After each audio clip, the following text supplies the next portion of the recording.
Good evening and welcome back to my show. Very interesting. We've had about 3,000 views in the past 1 week or 10 days, and it's a happy sign indeed. Thank you for your patience. Thank you for very diligently following it through, and I'm indeed very glad to be part of this Just Start program.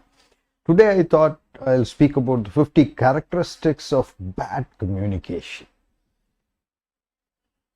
There is, of course, bad communication. So we need to know what makes a communication sound bad, right? So we need to look at what it takes to be a good communicator, so that we can understand what it takes to become takes to be a bad communicator. First and foremost thing is lack of clarity. Bad communicator lacks clarity, doesn't know what she or he wants to speak, and completely lacks focus. That is number one. Second thing is poor active listening skills. They don't listen to others. They don't listen to the speaker. They don't listen to the person who's speaking to them. They don't really. They just jump on and interrupt, and this is actually affecting the communication pattern altogether. So it's better to have good active listening skills. Interrupting. Frequently interrupts. A bad communicator frequently interrupts, so that the flow of thought is not very proper. So naturally, it is going to lead to bad communication. Defensiveness. The person is either very hostile or very defensive when there is any criticism that is posed to them. So defensiveness is one very important. Defensive is just trying to react in a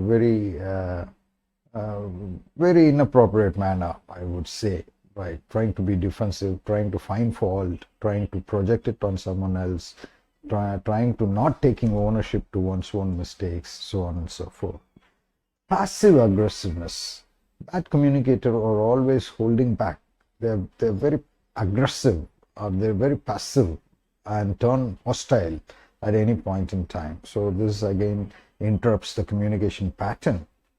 Monopolizing. They dominate the entire conversation. So a bad communicator always dominates the entire communication pattern.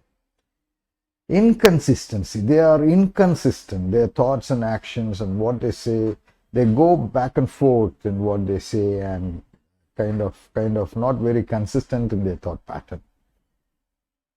Overuse of jargon. Jargon is words that are not easy to understand. So sometimes bad communicators use jargons which is not readily understandable and intelligible to people around them. So that again leads to bad communication. Lack of empathy. They lack empathy in the sense they don't understand their audience well.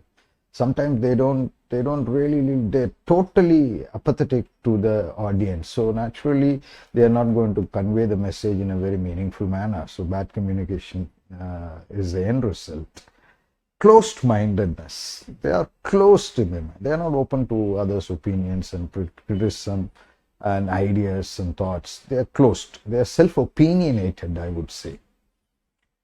Avoidance. They avoid difficult, challenging situations. It's better to always avoid, they think.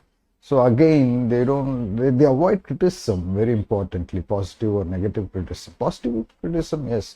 Negative criticism also we need to accept in a very positive manner. They avoid. Negativity. They are too much focused on problems than solutions. So naturally, negativity sets in. They are not very positive-minded. They are inattentive. Bad communication is an end result of inattentiveness. We have not attended to what the other person is saying. So naturally, we are not going to communicate in the proper responsive manner. We are going to be totally irresponsive in our response to it, because we have not attended to it. So bad communication also happens this way.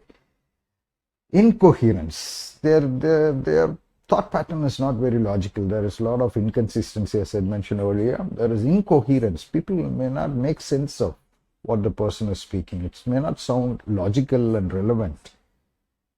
And they use insensitive language. Sometimes it might harm people. So they are not sensitive to the culture and the linguistic patterns of people who are there as audience. They may use an insensitive language, which is again going to do a lot of harm as much, not as much as good as possible. So this is something that I thought we should keep in mind. I'll continue with a few more characteristics in our next session. Thank you for staying put. Thank you very much.